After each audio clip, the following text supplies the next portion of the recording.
그런 사람이에요. 나이가 많이 먹었어요. 못 따라가겠어요. 그 유석 교수님하고 이노베이션 아카데미에서 학생들하고 좀 3년 정도 계속 얘기도 많이 하고 멘트도 했어요. 그래서 최근 돌아가는 사람도 좀 잘 아는 편이고, 그 다음에 후배들이 또 사업을 여기저기 하고 있어서, 회사를 여기저기 하고 있고, 프로젝트 뛰어다니고 있어서, 최근 얘기 플러스 그냥 시장의 냉철한 얘기 이런 것들을 좀 드리려고 합니다. 혹시 제가 궁금하시거나 제가 오늘 쭉 얘기를 드린 와중 중에 추가로 궁금하신 게 있으시면 여기 제가 안 쓰긴 했는데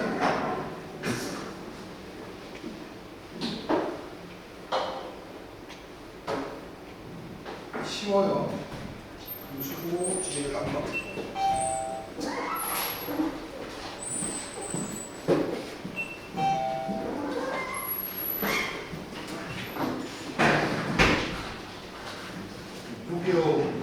혹시 뭐 추가 메일에 보내주시면 제가 언제든지 빠르게는 아니고 하루 지나서 답을 해드리도록 하겠습니다.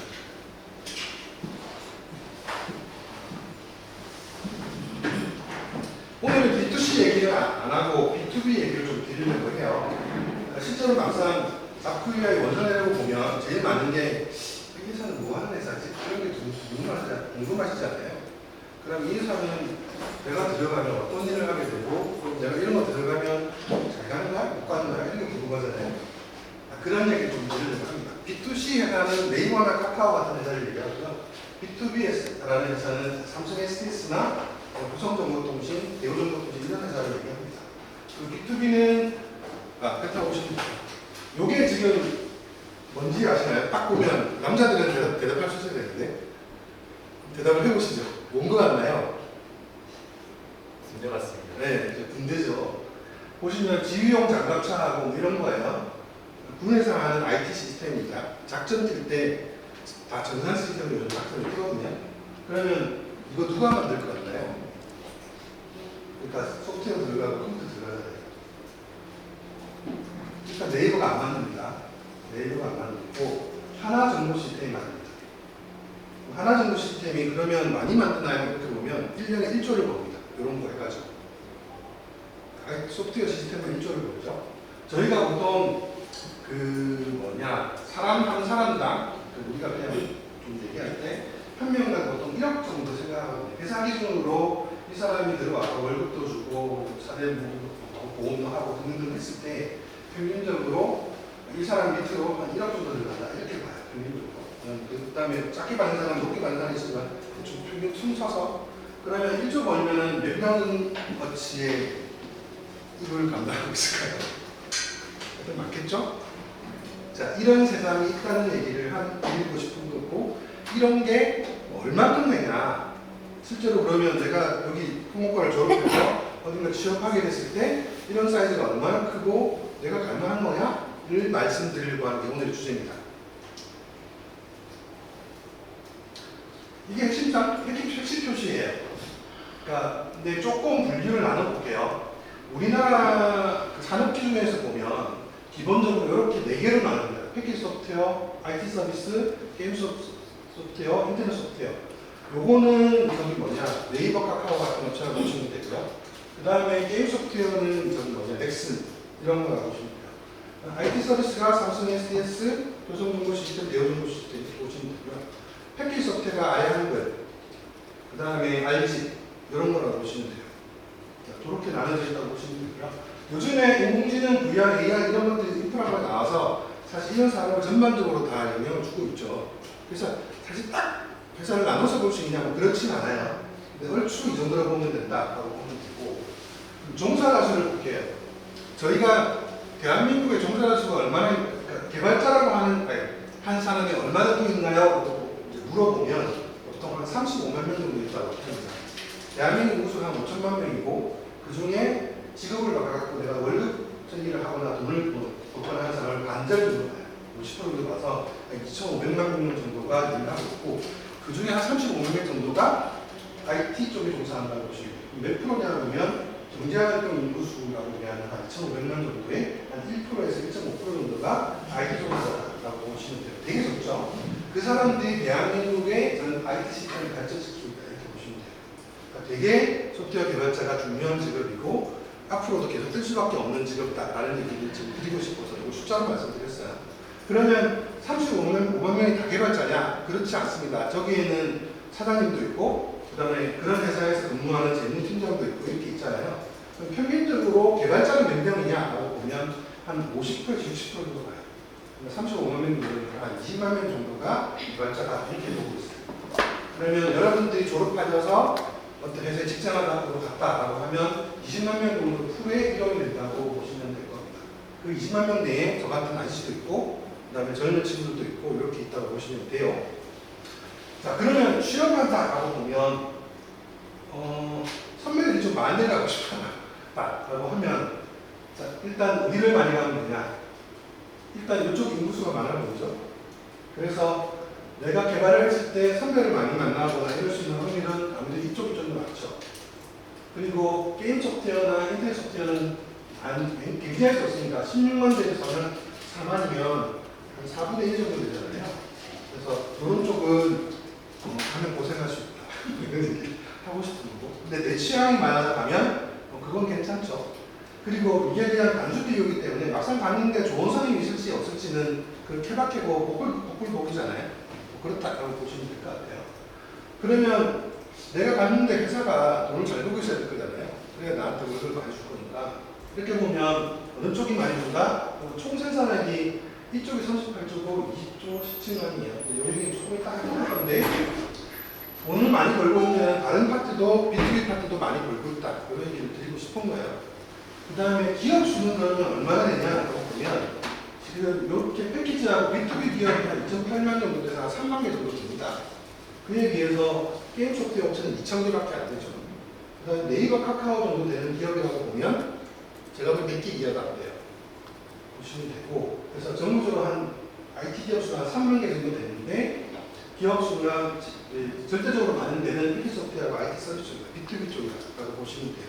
그런데 왜 B2B 쪽이 우리가 그런 게 있는지 모를까? 라고 보면 B2B는 고객사에 대한 현장에 대한 그 보안 정보를 달고 있기 때문에 블로그나 이런 데 잘 안 올라와요. 보시면 됩니다. 그래서 이렇게 많구나 하면 많은 게 이쪽에서 사코리아 에서 보는 대부분의 기업수라고 보시면 돼요. 그리고 졸업생들이 가서 형 뭐해? 이렇게 물어보잖아요. 물어보면 대부분 이쪽에서 있는 확률이 큽니다. 그렇다고 보시면 돼요. 그 풀이 높다는 얘기는 취업이 좀 쉽다는 얘기하고 우리가 잠깐합니다. 난 모르겠는데 일단 혼자 들어가고 싶어 하면 이쪽으로 들어가시면 된다는 얘기 드리고 싶어서. 급여액인데 급여는 보시면 게임 소프트웨어가 평균이 좀 높아요. 이렇게 조금 높긴 한데 사실은 얼추 비교하면 평균과 다 비슷합니다. 다 비슷하고 근데 상위 10% 라인을 놓고 비교하면 확실히 이쪽이 더 커요. 이런 게 지금 대한민국 직장을 형성하는 구조다라고 보시면 될 것 같아요. 그러면 아까 B2C는 얘기했으니까 B2C 얘기하면 인터넷하고 개발실 이게 이제 네이버나 다음 카카오 이런 데 다음 카카오 얘기죠. 그럼 여기는 자체 개발실이 있어요. 내부 개발팀이 자기네 제품을 만드는 것을 합니다. 이게 이거고요. 그 다음에 나머지 아까 전에 보신 것처럼 제조, 건축, 국방, 금융, 공공, 유통 이런 전통적인 B2B에서 하는 것은 어떻게 운영되고 있냐 라고 보면 기본적으로 회사가 가지고 있는 전산실을 가지고 있습니다. 그래서 내가 근데 예를 들어 보시면 내가 신한은행에 내가 금융은 안 잘릴 것 같아. 오래 있고 싶어. 그래서 신한은행 들어가서 개발자를 할 거야. 이렇게 생각할 수 있어요. 그러면 신한은행에 들어가서 개발을 할까? 라고 하면 실제 신한은행 개발진이 그 TO가 나는 데가 어디냐면 전산실이 나요. 전산실은 뭐 하는 데냐 하면 개발을 하지 않습니다. 물론 개발을 좀 하긴 하지만 전산실은 대부분 IT 시스템을 운영해요. 운영이라고 하는 건 뭐냐 하면 ATM 현금 출납기에서 있는 소프트웨어 누가 개발해 줬어. 그럼 얘가 뻗었니 안 뻗는지 감시한다든지 아니면 그런 게 잘 돌아가도록 계속 유지보수하는 일을 하는 거에 더 가깝다고 보시면 돼요. 그게 전산실이고 월급은 많이 줍니다. 월급은 많이 줘서 보통 근데 신한은행 전산실을 갔다라고 보면 그쪽에 갔을 때는 내가 개발자로 갔다라기보다는 신한은행 직원이 되신 거예요. 조금 다르다고 보시면 되고 그럼 신한은행에 들어가는 전산 시스템을 누가 개발하냐? 신한 데이터 시스템 누가 개발합니다. 그래서 내가 만약 은행 같은 일을 좀 하거나 국방 쪽의 일을 하고 싶어. 그러면 나는 밀떡이야, 예를 들면. 그래서 국방 일을 가지고 IT를 좀 하고 싶어. 그럼 어디 있어야 되냐면 그런 회사를 찾아서 취업하셔야 돼요. 그리고 내가 금융 쪽에 가는데 올해 그걸 하고 싶어 라고 하면 신한 데이터 시스템을 찾아서 취업하시는 게 맞아요. 그렇다고 보시면 되고, 그런 업체가 삼성 SDS, 현대오토에버, 그 다음에 저기 뭐냐, 대우정보통신, 이런 데가 쭉 있다고 보시면 돼요. 자, 그러면 현대자동차에 내가 자율주행을 개발하고 싶어. 어디 가야 될까요? 현대자동차 가시면 없습니다. 최근에 생기기 위해서 그 부서가 생기긴 했는데, 불과 한 2년 전만 하더라도 현대자동차를 취업을 하면 그렇게 없어요. 그럼 누가 했냐 보면, 그때 현대자동차의 자율주행을 개발하기 위해서 네이버에서 나온 송창희 CTO님이 대표를 모시고 그 회사를 하나 만들었죠. 공동투자 회사 하나 만들었고요. 그리고 그분만 믿고 있을 수가 없으니까 어디냐면 현대오토에버라고 해서 현대 내에서 현대 그룹 내에서 운영하고 있는 삼성 SDS 같은 데가 있어요. 그런 데에다가 이제 무료를 줘서 중복을 개발하고 있어요. 근데 이게 막 이제 위에 분들에 보시면 중복이 너무 전략적으로 중복된 노래니까 최근에 1년 사이 때 송상현 CTO를 대표를 그 포리투닷AI라는 회사를 인수를 해서 회사 내에 팀을 꾸리긴 했습니다. 근데 그것도 뭐 상황에 따라서 또 뱉어서 따로 계열사를 분리를 할 수도 있어요. 근데 어쨌든 큰 틀은 보통 그렇게 해서 대기업 계열사가 간다라고 보시면 될 것 같아요. 그럼 계열사는 어떤 데인가요? 라고 보면 계열사가 하고 있는 업무가 아직 IT 서비스라는 회사인데 요즘 우리나라에 좀 약간 폄하는 아니고 우리나라 지금 용어로 얘기하면 그걸 SI라고 표현합니다. 그렇게 표현해서 SI가 다 나쁜 데만 있는 건 아니다 그런 얘기를 하고 싶고, 그게 무슨 시스템이라고 있죠. 슈퍼을이에요. 그러면 신한은행이 신한데이터 시스템즈라고, 그러니까 신한은행이 예를 들면 내가 전산 시스템 하나 만들고 싶어. 카카오톡에 전산 시스템을 붙여주세요 라고 얘기하니까 이번에 증권하고 연동해서 증권 쪽에 금방 뭐라 그러지? 이제 외화통장을 만들면 바로 증권에 해외 투자를 할 수 있도록 뭐 연계를 하고 싶어요. 이런 것들을 냈다고 했을 때 그런 이유들의 그 일이라고 봤을 때 신한데이터 시스템즈가 그런 일들을 받아가는 확률이 얼마나 되냐? 100%입니다. 100%고 신한은행이 100개를 내면 100개를 다 신한데이터 시스템즈가 받아가요. 이런 구조로 되어 있다라고 보시면 돼요. 물론 그게 완전히 이론적으로 다 그랬냐? 그렇진 않죠. 뭐 5-6개는 빠지고 10%도 빠지기도 하지만 얼추 그런 걸로 보시면 될 것 같아요. 그래서 나는 차이점은 뭐냐면 조금 이따가 제가 보여드리긴 할 텐데, 이쪽은 그 다음에 밑에 우수협력업체라고 되어 있는데 이건 돈 얘기를 조금 드려야 돼요. 삼성 데이터 시스템즈가 예를 들어서 삼성전자나 삼성그룹에서 일감을 받는데, 그러면 삼성전자에서 일감을 주는데 연에 계속 한 1,000억 원씩 쓴다고 봐요. 무슨 시스템 유지하고 뭐 개발하고 뭐 배우고 1,000원 쓰는데 올해 장사가 너무 잘돼서 1,200원어치 발주를 한다고 생각을 합시다. 그러면 사실 SDS를 주고 싶은데 SDS 입장에서는 보면 인력을 1,000억 원어치만 뽑아놨어요. 그러면은 200원어치를 더 받으려면 선택이 존재하죠. 200원어치 정직원으로 뽑든지 아니면 남주든지 이런 게 존재합니다. 근데 남주라니까 좀 아깝잖아요. 그래서 밑에 또 계열사를 하나 만들어요. 그게 우수협력업체입니다. 그래서 저희 잘 모르지만 혹시 뭐 아시는 주변의 형들이나 이런 사람들 얘기하면 SDS인데 우리 밑에 가서 일하고 있어 이렇게 하면 또 이런 뜻다고 보시면 될 것 같아요. 페이는 어떠냐? 여기 위로는 괜찮아요. 워낙은 어떠냐? 괜찮습니다. 나쁘지 않아요. 물론 빡신 부서도 있지만 평균적으로 봤을 때는 괜찮다라고 보시면 돼요. 겁낼 필요 없다라고 보시면 될 것 같고, 공채는 하냐? 요즘은 공채는 안 나죠. 그 SDS 공채 안 합니다. 안 하고 우수협력업체는 보통 이제 잡고해야 되는데 공지가 떠요. 이런 쪽은 지원하셨다가, 근데 이렇게 일하다 보면 대리급 정도 되면 삼성이 SDS 빨아가요. 빨아간다고 표현할게요. 데려가요. 야, 너 김대리 일 잘하는데 우리 부서 와서 일할래? 이렇게 얘기하고 또 홍보가 들어와서 보통 갑니다. 근데 그 유행이 언제 앞으로 없어질 거냐? 그렇지 않을 거예요. 그렇지 않고 계속 그 교수님 올 거예요. 그래서 내가 되게 뭘 하고 싶은데 저런 부서로 가고 싶어 라고 할 때는 보통 이렇게 진입해서 위로 올라가는 쪽으로 가요.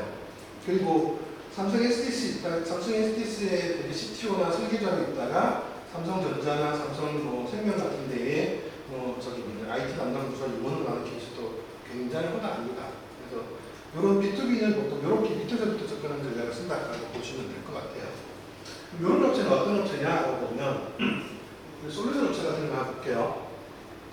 신한은행도 이렇게 안에 들어가서 검색 있잖아요. 신한은행 무슨 대출 통장 엔터 딱 치면 마이너스 통장 엔터 딱 치면 뭐 떠 보이잖아요. 그 검색 엔진 타는 거거든요. 검색 엔진 타는데 그 검색 엔진을 누가 만들어줄까요? 구글이 안 만들어줍니다. 네이버도 안 팔아요 그런 거를 그 엔진을. 왜냐면 자기네 거 하려고 바쁜데 다음도 안 팔고요. 그래서 되게 구글이나 네이버 다음만큼 못하지만 그런 검색 엔진만 만들어가지고 파는 업체가 있어요. 이게 코란 테크놀로지하고 와이즈넛하고 그다음에 하나 더 있었는데 뭐 이렇게 또 있어요. 그래서 한 3개 정도 있는데 그게 국내 시장 독과점이에요.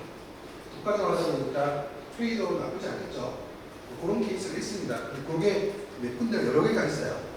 뭐 검색만 있냐 그렇지 않고 무슨 DB도 있고 TBS 같은 데는 보통 공공 쪽에다가 DB를 납품하거나 하는 케이스가 거의 독과점이라고 보시면 될 것 같아요. TBS는 대우도 좋고 규모도 높겠다. 그리고 국내 개발자 업체 중에서 저는 B2B나 솔루션 업체 중에서 한 5년 전쯤에 그 소프트웨어 개발 업계 그 문평점 1위 가고 싶은 소프트웨어 업계 1위 이런 거에 되게 있어요. 그게 뭐냐면 제니퍼 소프트라는 데가 있습니다. 지금도 되게 좋아요. 돈을 되게 잘 벌어요. 뭐 하는 데냐 하면 자바 VM 있잖아요. 여러분이 J2E 깔면 쫙 뭐라 그래 노트북에 J2E 깔리잖아요. 깔리는데 JRE가 깔리는데 그거를 상용 버전으로 커팅해서 복잡한 기능을 넣은 게 있어요. 근데 거기다가 이렇게 API를 발전을 꽂아서 그 JVM 내에서 뭐가 이루어지는지를 기계로 다 번역한 다음에 볼 수 있는 통계 페이지로 이렇게 보여주는 게 있어요. 그러면 내가 자바 객체를 엄청 만들어가지고 가비식을 만드는데 내가 메모리 100%를 치고 있는지 아닌지 그 다음에 가비식 컬렉션이 제대로 일어나서 뭐 저기 뭐냐 지금 그냥 사용자 트래픽이 엄청 들어갔을 때 이게 복복되고 있는지 아닌지를 모니터링 해주는 솔루션을 만드는 기업이에요. 되게 기술적이죠. 그래서 거기는 연구도 되게 높고 안정적이에요. 그런데 그런 데가 있다는 거를 아무도 얘기하지 않죠. 그래서 B2B도 그런 데가 있다라고 보시면 될 것 같아요. 가지 말아야 될 데가 어디냐면 이런 업체예요. 자, 119수 여기까지는 나름대로 괜찮습니다. 괜찮은데 제일 좋은 거는 물론 삼성 SDS 공채 인더스트리 가는 게 좋지만 그렇지 않으면 이런 업체도 들어가셨다가 가시는 게 좋고 그리고 흔히 작품에서 되게 많이 보는 기업 이런 기업들이에요. 이런 기업들 중에 대부분 하나가 메가존 같은 것도 있고 이런 것들이 있어요. 좀 이따 보여드릴게요. 가지 말아야 될 데가 어디냐면 프리랜서 업체 이런 데가 있어요. 프리랜서부터 넣어준 데가 있는데 이게 SI에 되게 나쁜 그 암장이라고 얘기하는 그런 파트 쪽이에요.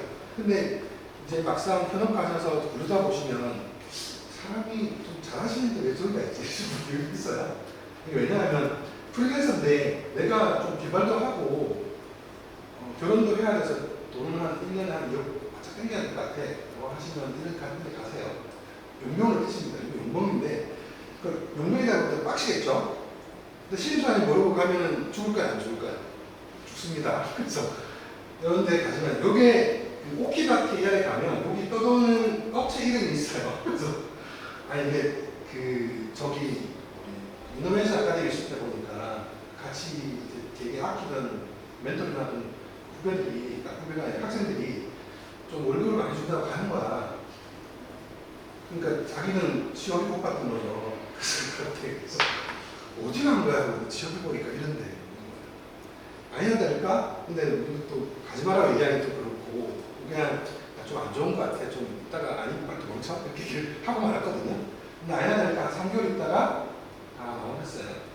그렇게 해서 있다 정도로 이해하시면 돼요. 요게 우리가 흔히 SI라고 했을 때 하는 그런 부분들이고 요 나머지 부분들은 괜찮습니다. 제가 그 얘기를 드리고 싶어서 그래요. 이제 여기 좀 본격적으로 그러면 B2B하고 B2C가 뭐가 다른데 좀 보여드릴게요.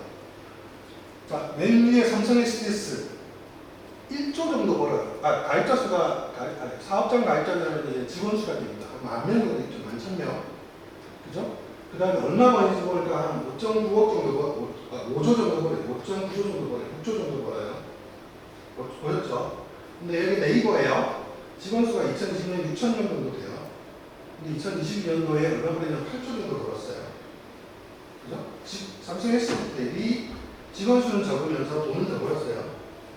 그러니까 이런 데 가면 비싼 거 그죠? 좀 잘한다 싶으면 탑라인이 없는데 그러니까 B2B 쪽은 좀 평타를 쳤어요. 일이 좀 다른데 어떻게 다르냐면 지금 보셨다시피 조금 성격이 다른 게 뭐냐면 인터넷 쪽의 업체들은 예를 들면 내가 네이버나 배달의 민족이다라고 하면 배달의 민족은 배달의 민족 자체가 그 회사의 전세선이죠. 그리고 개발팀이 잘 일하면 돈을 많이 벌어요. 그죠? 근데 삼성 SDS는 개발팀이 잘 일한다고 해서 돈을 많이 벌지 않죠. 예를 들면 신한은행에서 신한데이터 시스템 저기 받았어. 그러면 야 1,000원짜리 사업 해줘. 라고 1,000원짜리 뭔가 시스템에서 넣었었어요. 근데 그 1,000원짜리 굴려서 돈을 버는 건 누구다? 신한은행이 돈을 버는 거죠. 그래서 신한데이터 시스템지에 그렇게 가지 않아요. 그래서 두 개의 기준 차이가 뭐냐면 얘는 근데 망할 수가 있죠. 배달의 민족이 떴는데 뭐 비슷하게 빨리 망할 수도 있잖아요. 생각보다 사업이 안 돼. 빨리 접어야 되잖아요. 그래서 이쪽은 스크립트 기반의 랭귀지로 빨리 개발하고 빨리 되는 수 있도록 그렇게 합니다. 그런 신청이 갖고 대신에 투자하면 돈을 빵 하고 벌기 때문에 한 1억 정도 안 아까워요. 왜냐하면 내가 10억 원 벌 거니까 내가 10억 원 벌 거니까 이 시스템한테 1억 정도 안 아까워요. 그래서 이쪽은 그런 게 있고요. 근데 신입사원은 얼추 다 비슷합니다. 보시면 되고. 근데 여기는 그런 게 아니잖아요. 대신에 뭐가 있냐면 신한은행이 전산 시스템 유지 보수하는 일을 올해도 있고 내년도 있고 그 다음에도 있고 항상 있어요. 그게 뭐 망할 리도 없고 일도 없어지지 않아요. 그래서 이쪽 업무들은 스테이블하게 갑니다. 그래서 큰 차이가 있는데 여기는 잘하는 10년차, 20년차 기준으로 했을 때는 되게 높은 연봉의 사람이 나온다면 여기는 그렇진 않아요. 근데 최근에는 막 인플레가 되려고 해가지고 좀 비슷해지긴 했는데 근본은 이렇다 보시면 될 것 같아요. 항상 그러냐? 그렇지 않고 그것도 뭐 경기 따라서 좁혀졌다가 넓혀졌다가 이렇게 합니다.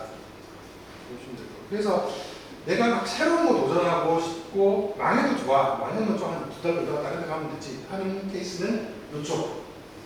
나는 좀 우리 사회 전반적인 시스템이 어떻게 구축되는지 보고 싶고 스테이블하게 일하고 싶어 라고 하는 점은 이쪽. 이렇게 갖다 보시면 될 겁니다. 그래서 두 개가 다른데 한 10년에 20년 놓고 나서 보면 어디가 더 낫냐? 사실은 지금 한 20년 입장에서 보면 비슷해요. 내가 보기에는 연봉도 좀 비슷하고 결국 평가로 보면 비슷합니다. 왜냐하면 비싼 연봉을 받는 사람들을 한 10년, 20년 데리고 싶어 하지 않겠죠, 사람들이. 왜냐하면 값이 비싸니까. 그래서 작게 쓰고 뱉어내고 작게 쓰고 뱉어내고 해요. 그래서 도치게지 작게 보시면 될 것 같고. 그러니까 여기 나온 사업장 가입자수 있잖아요. 제가 이제 브리핑 할 텐데 보시면 다 괜찮은 것들이에요. 그래서 원서를 넣어서 공차가 떴다 그러면 만약 이런 쪽에 나랑 맞다 하면 여기는 보증된 기업이라고 보시면 될 겁니다. 롯데정보통신 없죠? 롯데정보통신 있다. 가지 마세요. 롯데정보통신은 가지 마세요. 롯데정보통신은 개발은 안 하고 관리만 시킵니다. 그래서 지금도 그렇고 미라콤 IX는 괜찮고 메가정토라도 괜찮아요. 하나도 괜찮고 CJ 의견들도 나쁘지 않고 신세계 IX 괜찮고 사이언정보통신도 뭐 좋아하는 데가 있고 안 좋아하는 데가 있고 괜찮습니다. 다 괜찮은데 롯데정보통신은 좀 악명이 높습니다. 롯데정보통신은 왜냐하면 유통회사라 회사의 법인 자체가 10원 뛰기 하거든요. 10원 유통되면 10원 이문남돼서 돈을 모으는 거에 좀 짠돌이에다가 통신회사도 좀 그런 시스템에서 좀 그런 게 되겠어요. 그래서 되게 일을 빡시게 시키고 그 다음에 그렇습니다. 여기까지 영상이 나오니까 K모사, M모사를 리뷰할 때 네. 그런 나머지는 다 괜찮은 것 같아요. 그렇다고 보시면 됩니다. 카카오도 비슷하고 그래서 사실은 네이버 가면 적은 인원수로 많은 돈을 뽑잖아요. 여기는 워라밸이 없다고 보시면 돼요. 워라밸이 없고 되게 굴립니다. 돈 준 만큼 굴려요. 네이버가 2년 전쯤에 한창 그 개발자들 몸값 치렀을 때 네이버가 신입연봉을 한 5천 정도 줬거든요. 근데 실제 뽑는 사람은 3년차 뽑았어요. 3년차인데 너 이거 내가 이거 못해주고 너 저 회사에 내가 이거 못해주고 이렇게 해서 너 신입사원 들어와 이렇게 했는데 들어가려고 보니까 연봉을 좀 맞아 자기가 딴 데 돌아봐야 그럼 못 받으니까 이렇게 해서 대단한 케이스여서 신입 연봉을 5천 정도 된다고 신문에 났지만 실제로 뽑은 거는 연차 대비 그 정도 뽑았다라고 불러서 실제로 어깨가 잘 알게 모르게 그냥 쭉 유지하고 있는 연봉 체계가 있어요. 그걸 따라간다고 보시면 될 것 같아요. 그래서 뭐 그리고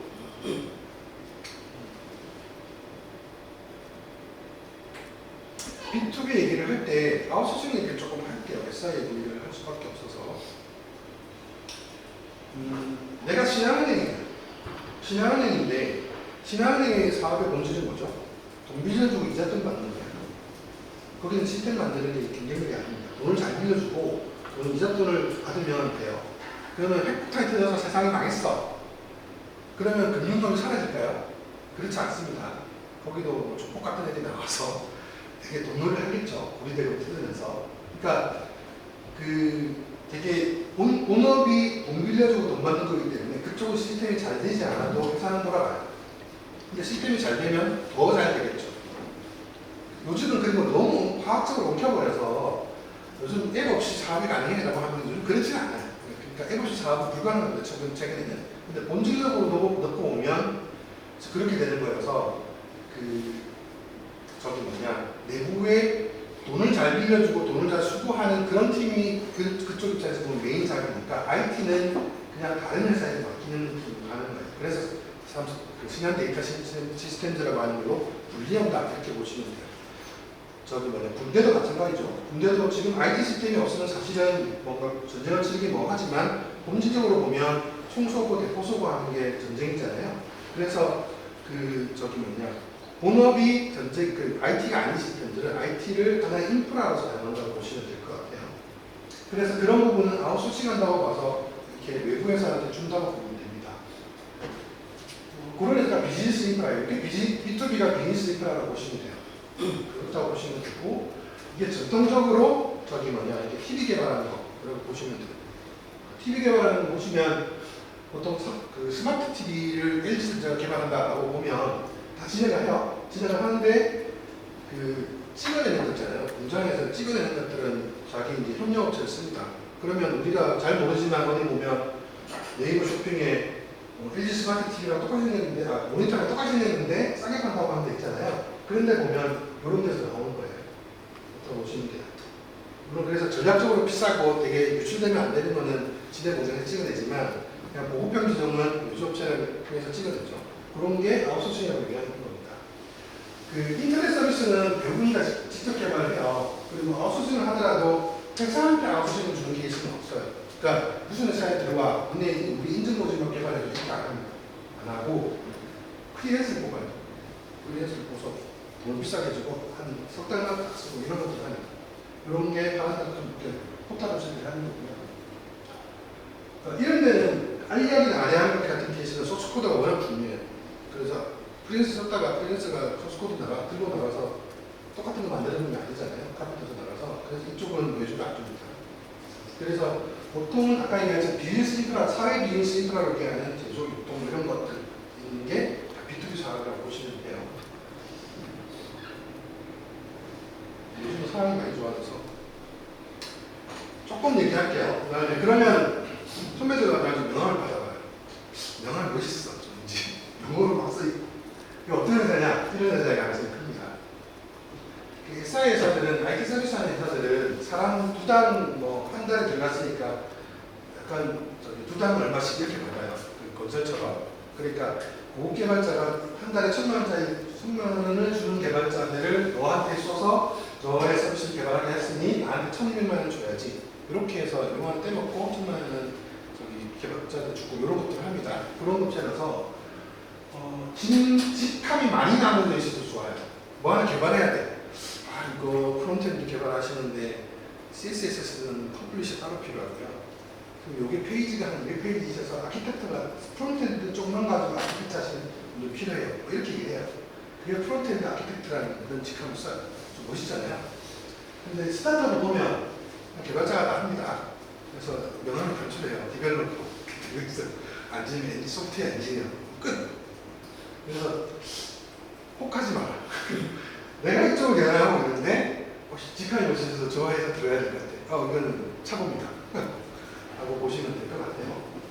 이해되셨죠? 비슷하게 이런 케이스가 있고 컨설팅 회사가 있는데 이거는 나이 친구들이 가는 데가 뺄게요. 그 다음에 여기는 계시는지 모르겠지만 나는 개발이긴 한데 개발은 싫어. 못할 것 같아. 대신에 IT 회사에서 일하고 싶어 라고 하고 싶어 하는 파트는 기술 영업을 하거나 아니면 그러니까 감사하면 컨설팅 쪽으로 빠질 수도 있어요. 여기는 단가도 셉니다. 근데 여기는 석사 받고 가셔야 돼요. 여기 좀 딱 정도로 이해하시면 될 것 같아요.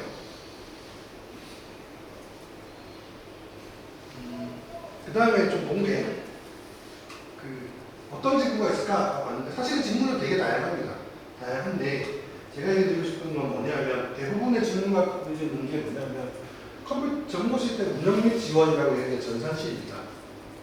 그 전산실 업무는 새로 개발하는 게 없어요. 그러니까 무슨 얘기냐면 내가 신한은행 직원인데 1,000억 원짜리 아키텍트를 그려보거나 아니면 그런 팀에 들어가서 일할 확률이 있냐? 없습니다. 없고요. 대신에 1,000억 원짜리 만들어 놓은 시스템을 내가 돌려서 오늘 아침에 갈때 이 시스템 잘 돌았네? 갑자기 웹서를 추가해서 살려요. 이런 것들을 할 가능성이 있어요. 그러니까 얘는 그 서버를 관리하거나 유지보수하는 필요해서 또 파이썬을 배우거나 노드를 배우거나 가벼운 노드를 많이 배우고 디브옵스 일을 많이 해요. 이런 케이스가 정보 시스템 운영이라고 보면 되고요. 좀 빡센 데도 있어요. 단순 운영이 아니라 개발도 하면서 운영해야 되는 데도 있습니다. 그런 데도 있는데 조금 더 보시면 됩니다. 근데 사람이 많잖아요. 그 다음에 대부분 얘기하는 소프트 개발자가 그 B2B 쪽에서 일하는 소프트 개발자를 보시면 돼요. 근데 눈여겨보실 건 뭐냐면 지금 패키지 소프트웨어에 있는 개발자가 88,000명 정도 되고 정보 서비스 쪽에 있는 데가 14,000명 정도 되잖아요. 그래서 이게 퍼센티지로 따지면 좀 다르겠지만 절대 수는 굉장히 좀 차이가 난다라고 보시면 될 것 같아요. 나는 어디로 갈 거냐? 근데 이쪽에 팽사각이 없냐? 팽사각이 있습니다. 그러니까 내가 예를 들어 이쪽으로 들어가서 한 2년 일하다가 이쪽 기업에서 2년 한다고 하면 거의 받아줍니다. 받아주니까 뭐 예를 들면 이쪽으로 하면 이쪽으로 가는 게 아니라 이거 아닙니다. 이렇게 보시면 될 것 같아요. 그래서 실제로 개발자들은 굉장히 폭넓게 움직일 수 있다. 이렇게 보시면 될 것 같아요. 회사 들어가서 하는 일이 뭔데, 뭐 하는데 이렇게 보시면 돼요. 지금 보시면 저 아이패드나 이런 단말적으로 이렇게 아이패드 같고, 그 다음에 프론트엔드 뭐 아실 것 같고, 백엔드도 아실 것 같고, 미디어라는 게 은행 같은 데서는 등장해요. 지금 넘어갈게요. 되게 이걸 자세하게 설명하고 싶은 건 아니어서. 근데 미디어로 되게 유명한 거는 자바 그 서버로 같이 하는 게 있고, TV 서버 하는 게 있고, 그런 게 좀 있습니다. 데이터베이스 있고, 그 다음에 백오피스라는 게 있어요. 보통 이쪽은 개발자, 일반 우리가 아닌 그런 개발자들, 힙한 개발자들이 이렇게 일한다고 보시면 되고, 백오피스 쪽은 B2B에 들어갔다고 보시면 돼요. 물론 B2B에 이런 분들이 없냐고 했지만, 근데 보시면 알겠지만 이 앞에 프론트엔드 기술은 되게 빠르게 변합니다. 백엔드 기술은 잘 안 변해요. 무슨 얘기냐면 자바 스프링 멘토링 배우고 해야 되나요? 그래서 무조건 배워라. 우리나라는 어쩔 수 없다. 그렇게 하는데 자바 스프링만 우리는 자바 스프링 우리나라가 1990년도 초반에 IT 시스템이 들어와서 지금 2024년이 될 때까지 한 3년 정도의 그 개발해놓은 시스템이 한 몇천 조 있을 거 아니에요. 몇천 조 지금 개발했을 거 아니에요. 그게 다 거의 다 요즘은 자바 스프링으로 개발되어 있습니다. 근데 그러면 요즘 파이썬이 떴다 그래서 천몇조 줄 파이썬으로 다 재개발합시다 이렇게 할 수가 없잖아요. 그냥 내가 그돈 좀 더 주고 자바 개발자 써가지고 좋잖아 이렇게 얘기하는 겁니다. 그래서 그런 차이가 있다라고 보시면 돼요. 근데 B2B 쪽은 아까 얘기하지만 기업 비밀이 많기 때문에 블로그 내는 쪽은 안 나와요. 어떻게 가서 배워야 되냐? 그냥 그 회사 가서 배우는 겁니다. 그렇게 보시면 있고. 어떤 언어를 쓸까? C샵은 뺄게요. C샵은 뺀다고 보시면 돼요. C++, 자바, 자바스크립트. 자바스크립트는 프론트엔드를 대표하는 언어죠. 그렇게 보시면 되고, 이거예요. 내가 PHP나 다른 걸 잘해. 그것도 괜찮습니다. 근데 대한민국 내에서는 그냥 법령 언어가 저렇다고 보시면 될 것 같아요. 왜? 이미 그만큼 투자가 돼 있어서. 근데 예를 들면 스타트업이야. 자바 서버와 파이썬이 뭐가 다른지는 조금 더 설명할게요. 어떤 기술적인 차이점이 있는지는. 이 얘기를 조금 드리고 싶은데. 자, 이 얘기 하기 전에 여기 하고 넘어갈게요. 그러니까 PHP PHP나 저기 뭐니 파이썬 같은 언어는 저기 뭐냐 스크립트 기반의 언어잖아요. 근데 자바가 어떻게 해서 탄생됐냐면 C를 대체하기 시작하면서 자바는 어떻게 일하기 좋은 언어냐면 그냥 내가 슈퍼 개발자예요. 진정된 슈퍼 개발자예요. 그래서 인터페이스만 가지고 프레임워크로 쫙 개발해요. 딱 하나씩 개발해요. 안에 소스 코드는 기본적으로 작동하는 소스 코드는 안 채워놓고 인터페이스만 가지고 원리를 짤 수 있는 겁니다. 지금 스케치 하듯이. 그러고 나서 쪼랩들, 여러분들 같은 신입사원들 불러다가 개발해줘 라고 이거는 이렇게 더하기 빼기만 개발하는데 이렇게 이식하기 좋은 구조예요. 자바가 그런 구조로 되어 있습니다. 그래서 나는 그거를 되게 좋아하지 않는데 현재는 그런 구조가 있어요. 그래서 자바를 많이 하는데 가면 생각보다 내가 아키텍처로 올라설 일이 있거나 그런 케이스가 생각보다 많지 않아요. 그래서 뒤에 조금 이따 설명하겠지만 그런 기회가 되면 선배들 따라서 열심히 잘 보여가지고 우리도 배우는 것으로 해야 자기 목표를 올릴 수가 있습니다. 그에 비해서 파이썬 기반 언어 같은 케이스는 금방 바꿀 수 있잖아요.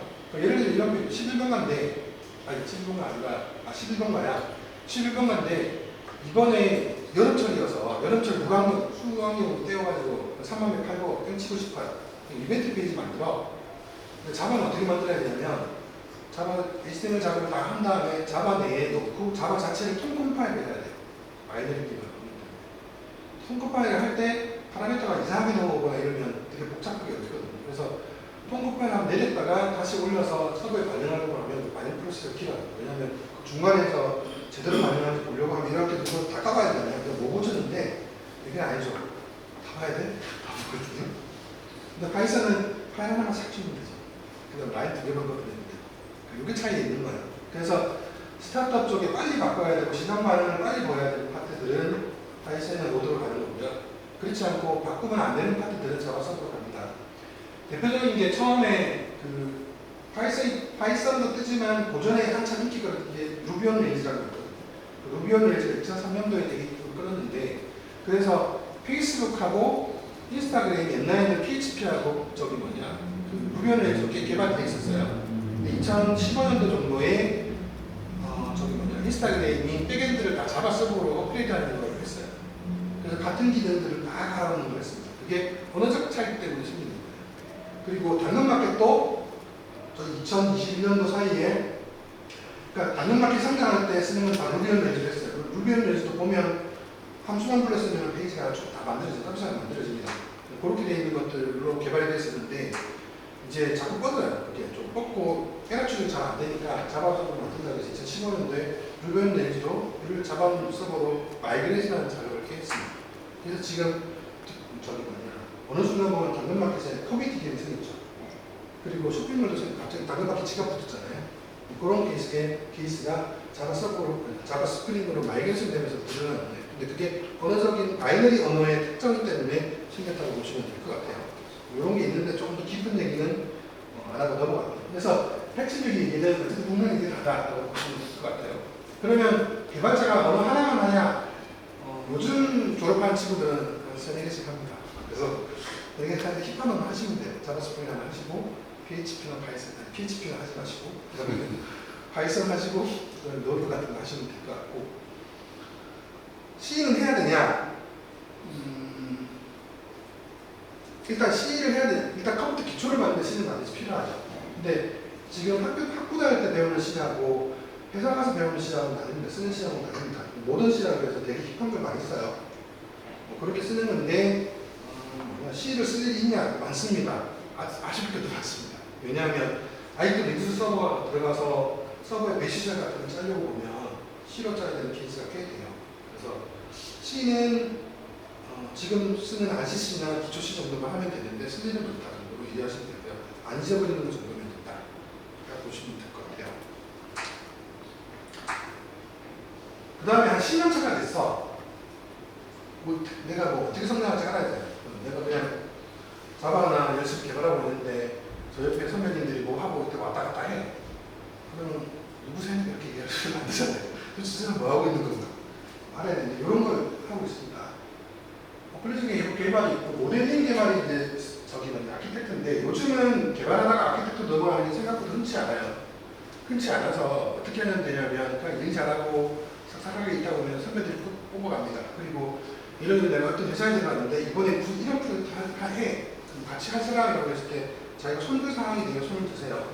메가존 같은 데서 어떤 게 있냐면 메가존에 AWS 셋업하는데 그 AWS가 워낙 기능이 복잡해서 저기 뭐냐 좀 클릭 두 번 들어오면 EC2가 만들어서 이름을 만드는 것을 하거든요.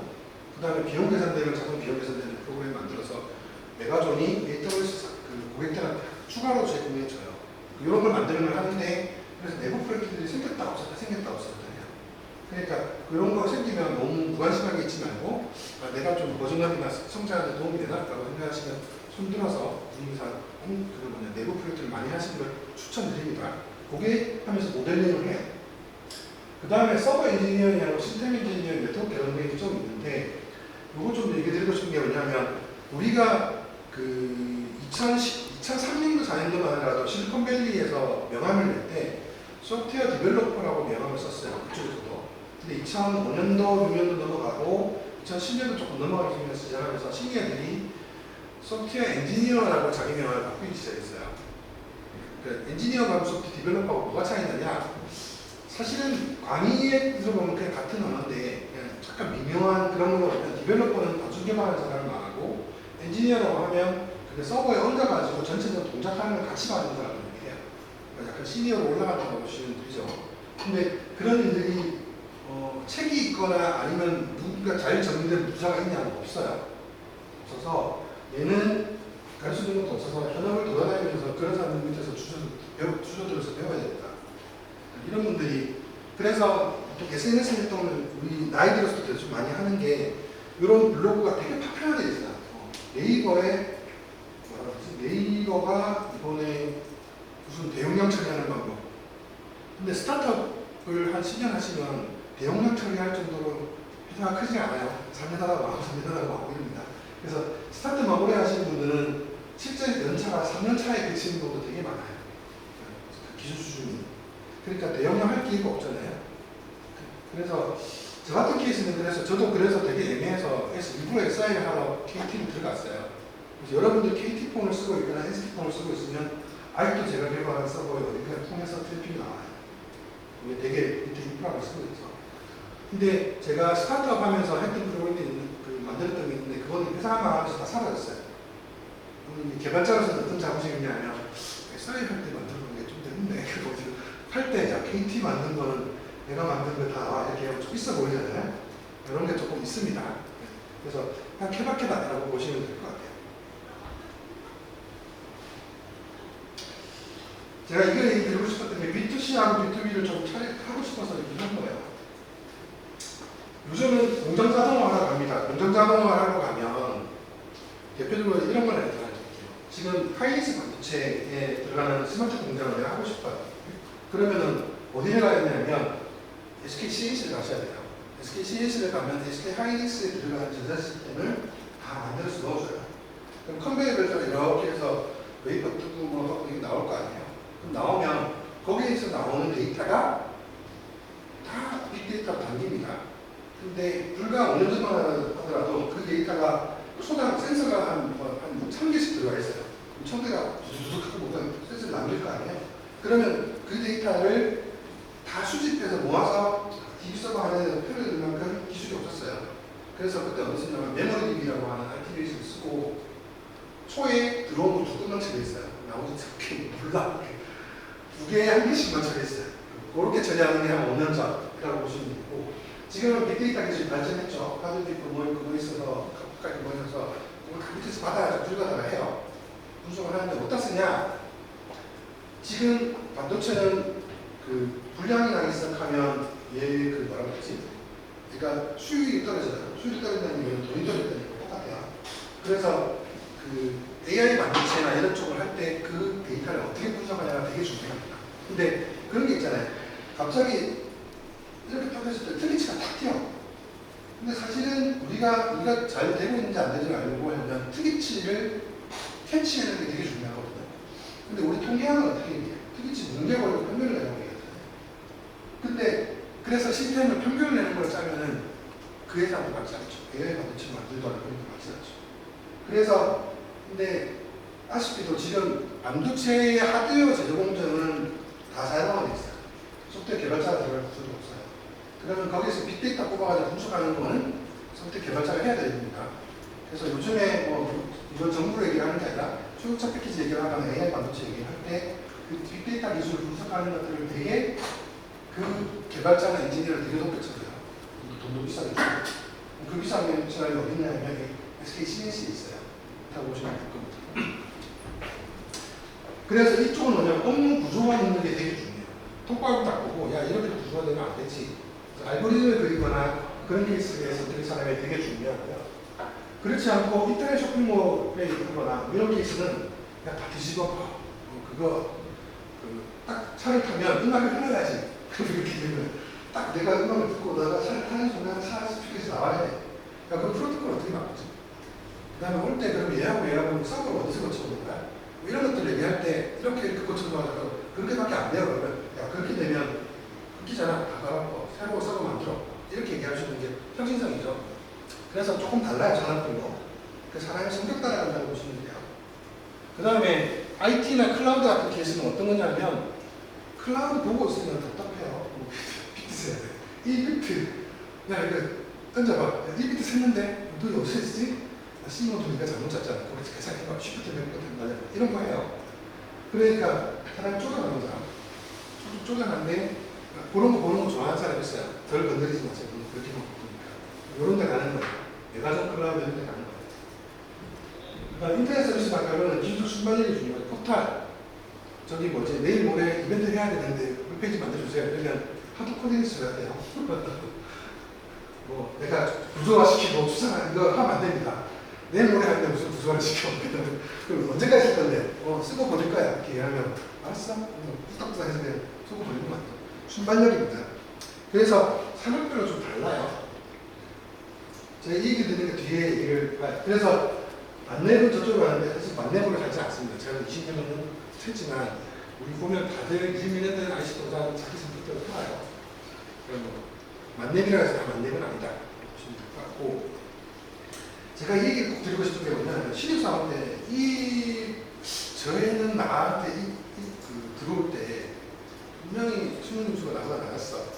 근데 나중에 취업하고 살아보니까 연봉 나보다 100만 원 넘네. 자존심 상해. 요거 하시면 안 돼요. 요거 하시면 안 돼요.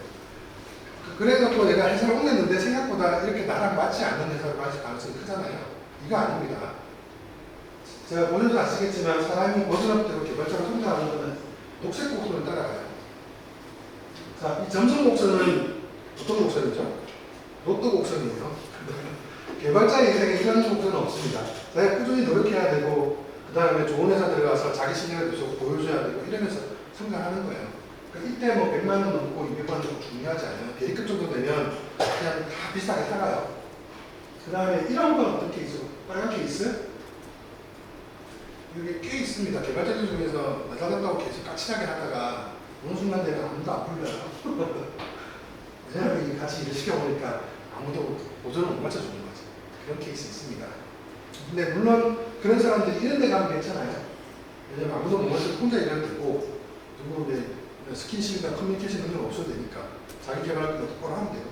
그래서 케바케긴 한데 우리가 일반적으로 개발자가 성장한다고 했을 때는 이 녹색 곡선을 얘기해요.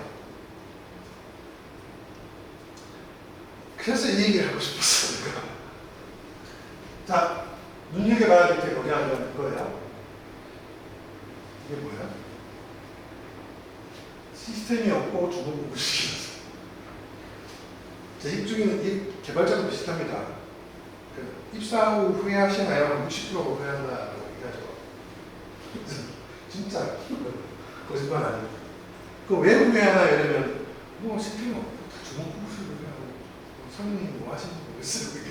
그래서 뭔가 욕을 해요. 테크트리가 두 가지가 있습니다. 그런 욕을 하면서 흑화되는 개발자가 있구나. 전화하면서 하는 개발자가 있어요. 그걸 합리화시키고 싶은 게 아니라. 근데 이게 특히 신입사원들한테 심합니다. 이게 왜냐하면 사회에 대한 얘기를 제가 좀 하고 싶은 게 사회는 무규칙 경리잖아요. 좋은 얘기하면 나는 100만 원만 더 줘도 일찍할까 살아도 돼요. 그렇게 살아도 되는 데가 사회입니다. 근데 그렇게 했을 때 남들이 쟤는 100만 원만 주면 옮겨라고 그런 평판이 나오고 그 평판이 내가 다하게 인식하는 게 효과가 오고 이런 거를 내가 감내할 수 있으면 돼요. 또 그런 걸 감내할 수 없기 때문에 그냥 적당히 좋게 넘어가고 이런 건 있는 거죠. 근데 되게 까칠하신 분은 그냥 또 까칠하게 그렇게 사세요. 그 다음에 막 저렇게 살아도 될까 싶은데 사시더라고. 또 그래서 선악을 얘기할 수 없습니다. 근데 보통 이렇다 사회를 나가실 때는 제가 왜 얘기를 했냐면 사회는 주먹국으로 돌아간다 라고 보시면 될 것 같고 그 중에 괜찮은 기업들을 잘 고르고 나한테 핏이 맞는 기업을 고르는 게 중요하다라는 얘기를 드리고 싶어서 그래요. 그래서 처음에 뭐 100만 원 더 받냐 200만 원 더 받냐가 중요한 게 아니라 제가 오늘 여기 뒤에 있나? 저기 뭐냐 인식이 제일 짧다는 케이스가 3년차에서 5년차예요. 그래서 개발자는 3년차에서 5년차의 그때 연봉이 신입사원 대비해서 확 뛰기 때문에 내가 신입사원 때 100만 원, 200만 원 조금 덜 받는 게 전혀 꿀리지 않습니다. 근데 3년차 됐는데 쟤보다 좀 더 많이 나자 이러면 꿀려도 돼요. 왜냐하면 내가 그동안 실력을 그래 못했다니까. 그죠? 그런 케이스가 좀 있다고 보시면 될 것 같아요. 그래서 회사는 제가 보기에는 처음에 들어갔을 때는 너무 고르시지 마시고 뭐랄까 하고 많이 들어갔는데 그러면 어떤 회사가 좋나요? 라고 얘기해보면 답은 없어요. 저도 바깥에서 이런 회사가 너무 좋고 안 좋고 있긴 하겠지만 그게 자코리아 평판 정도 보면 대충 나오잖아요. 평판이 2부 정도 나와. 근데 이거 보실 때 2.5, 5점 만점에 2.5점 이상이면 괜찮은 회사입니다. 그게 왜냐하면 이런 게 있어요. 내가 회사가 좋았어. 근데 그 회사에 일부러 들어가서 이 회사 좋습니다고 리뷰 안 남겨요. 정말로 내가 이 회사가 좋다고 생각해서 리뷰 안 남겨요. 리뷰를 남기는 사람은 거의 99% 회사에 대해서 불만을 가진 사람이에요. 근데 그 불만을 가진 사람이 100%가 있는데 그중에 2.5점이냐? 그건 잘하는 거지. 그죠? 그리고 회사를 맞출 때 내가 기대하는 게 있어. 나는 이런 회사 가고 싶어 하는 게 100점짜리가 있다고 치면 한 60점짜리 회사 가면 잘하는 겁니다. 생각보다 회사하고 나하고 비싸. 그러니까 사회는 사회의 길로 그냥 가는 거고 나한테 맞춰주지 않아요. 그러니까 60점짜리 회사 정도 가면 잘 가는 거고 70점짜리 회사 가면 내 마음에 주관적인 판단, 10점 정도 회사 가면 되게 잘 가는 겁니다.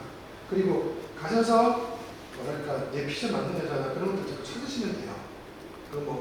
한 달 안에 인식하라 이런 얘기는 아니지만 가다 보면 좀 실망스러운 것도 있을 것 같아요. 이렇거든요. 그러면 또 찾아서 가고 하면서 자기 자신 업그레이드를 하는 거예요.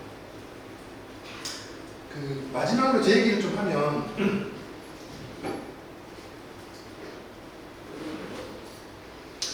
제가 들어갈 때 삼성 인스테이트 처음 들어갈 때 공공사업팀에 들어갔습니다.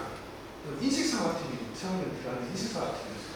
인식사업팀이 뭐하는 데야? 좀 봤더니 나는 무슨 홍채인식하고 이래서 비대기술 하는 줄 알았다. 그래서 되게 좋아를 했어요.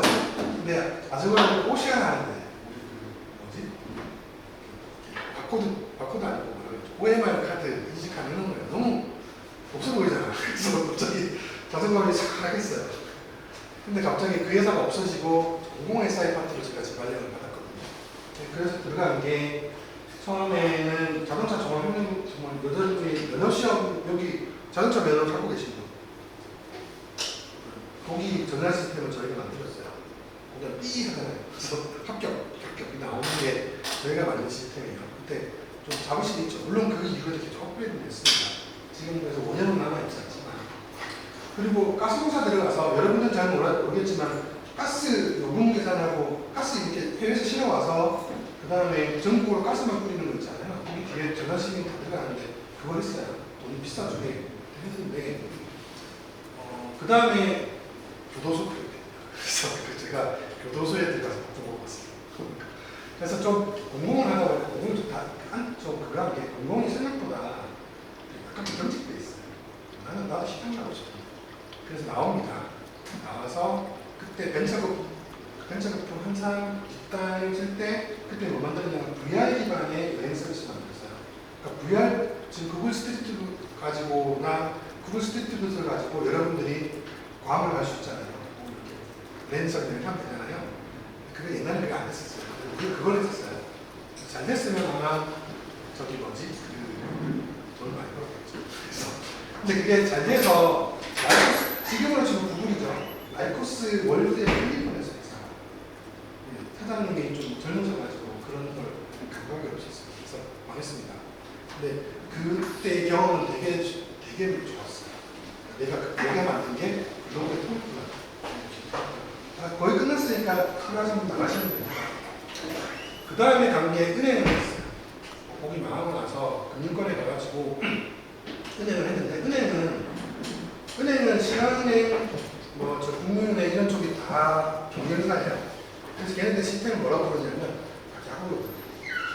그래서 무슨 말인지 모르겠어요. ATM기를 무슨 이상한 용어로 ATM기라고 하고 그러고 무슨 이게 은행 불러가 이런 이상한 얘기해요. 보니까는 그러니까 기업 보안이 중요한 그런 자는 영역은 그런 식으로 뺏기를 막 쓰더라고요. 그래서 근데 은행을 갔는데 은행도 너무 결집됐어요. 그래서 좀 힙하고 재미난 거 안 하더라고요. 그래서 근데 저는 되게 뭘 하고 싶었냐면 모바일 시대가 온다. 그런데 컨텐츠는 유선에 다 있다. 옛날에 포탄이니까 포탄 쇼핑몰 그거 다 있잖아요. 근데 모바일 옛날 투지폰이라고 하는 옛날에 음성폰 생각해 보시면 이상한 화면에 삑삑삑 눌러가지고 벨소리 다운받고 이랬거든요. 근데 그런 게 다 있는 시절에서 지금처럼 스마트폰 시대가 와서 지금 유선에 있는 컨텐츠가 이쪽으로 넘어간다. 나는 그 길목에 서서 돈을 많이 번 다음에 40세 이내에 은퇴할 거야.가 제 꿈이었어요. 그래서 그걸 찾아서 처음에 간 게 이동사를 갔어요. 이동통사를 가서 KT 인프라를 다 만듭니다. 그래서 한때는 제가 제일 잘 나가던 30살 리즈 시절에는 제가 만든 시스템 땅에 맞지 않고는 KT에 이렇게 못 땄어요. 그 KT 시스템이 이렇게 말도 못하는 이런 쪽이 있었어요. 막강한 걸로 많이 들렸죠. 그래서 그게 그런 얘기가 아니라 하여튼 나름대로 되게 의미 있는 경험들을 했어요. 그 다음에 가고 싶었던 게 결국에 유선 포탈을 갔어요. 바란닷컴에 가서 되게 경험을 했고 이런 것들을 쭉 이제 제가 얘기 드리고 싶은 건 뭐냐면 저는 제가 가고 싶어하는 길을 정했고 그 정한 길을 따라서 회사를 찾아다녔어요. 그리고 그게 SI든 아니면 그냥 가서 열심히 일을 했고 나 자신을 업그레이드하기 열심히 했어요. 그러니까 그러면서 되게 마지막에 되게 뭔가 하면 그러니까 이동통신사 같은 케이스는 전 국민이 새벽 4시까지 통화를 합니다. 뭘 보는지 몰라도 열심히 패킷을 써요. 그러면 1년에 하루에 한 6억 건 정도의 트래픽이 떨어져요. 그러면 그 트래픽을 처리하려면 되게 기술 구조가 되게 복잡해야 돼요. 그런 거를 한번 해보고 나면 자존감이 꾹꾹 올라갑니다. 저처럼 사업하는 그런 거를 그런 거를 찍어 내 나한테 팩트를 가지고 그런 걸 갖다가 넣어서 제가 얘기 드리고 싶은 게 모두에 정리하고 싶은 얘기는 B2B 괜찮아요. 그리고 B2C냐 B2B냐 저는 왔다 갔다 했습니다. 그리고 산업을 넘어다닐 때는 좀 까요. 너 금융 안 해봤잖아. 연봉 100만 깎고 와. 이건 해요. 하는데 그거 하고 갔어요. 그럼에도 불구하고 나는 나 자신의 가치가 높아졌다고 생각하기 때문에 저는 굉장히 자존감이 없습니다. 그러니까 제가 드릴 말씀 다 드렸어요. 그래서 너무 지금 얼추 제가 이렇게 드린 게 막상 자코리아를 뒤져보시거나 하실 때 보면 얼추 이게 이해가 되실 거예요. 아 저런 회사구나. 근데 되게 면접을 봤는데 되게 이상한 회사야. 그러면 저한테 메일 보내세요. 소장님 저 이런 회사 봤는데 이거 회사 어떤 회사예요? 그러면 제가 알아봐 드릴 정도는 됩니다. 끝! 그래서 건설하시기 바라고 혹시 궁금한 게 있을까요? 짧게 질문 한 2개 정도만 받겠습니다. 없으신가요? 그럼 이렇게 면책인 거 싫어요. 부담스럽고 제가 여기 제 주소 써놨으니까 김수로라고 구글에 쳐보시면 뭔가 블로그가 하나 나와요. 근데 제가 그동안 고생했던 거 쭉 적어서 사실은 욕했던 거 아씨 띠 같네 이런 것들이 있거든요. 어느 순간에서 블로그에 올리긴 했어요. 그래서 옛날에 이렇게 됐구나부터 시작해서 내가 회사에 가면 이런 일이 겪을 수도 있겠구나 하는 것들을 넘볼 수 있어요. 한번 쳐다보시고 혹시 그런 거에 있어서 제가 왜 그러냐면 이렇게 강의하고 가잖아요. 그럼 한 3년째 있다가 수장님 그때 무슨 글 읽었는데 제가 지금 그 상황에 있어요. 저 어떻게 해야 될까? 대표적인 게 저희 어떤 여성 개발자분 한 분이 계신데 연봉을 좀 많이 준다고 해서 여행하는 스타트업에 가셨어요. 가서 봤더니 개발자 2명이고 사장님 한 분, 기획자 한 분, 등등 해서 위에 모시고 가는 직원들만 한 6명 있는 거예요. 중국도 같아요. 그래서 만났더니 얼굴이 커져 있어. 세상은 다 알아. 스타트업은 다뭐 빌어먹을 것 같아. 이렇게 휴가 되더라고요. 그래서 내가 빨리 회사를 그만두고 다른 회사를 이렇게 조언해드렸거든요. 딴 이직하시고 한 달 만에 막 얼굴이 펴가지고 세상은 아름다워도 그러고 하시더라고요.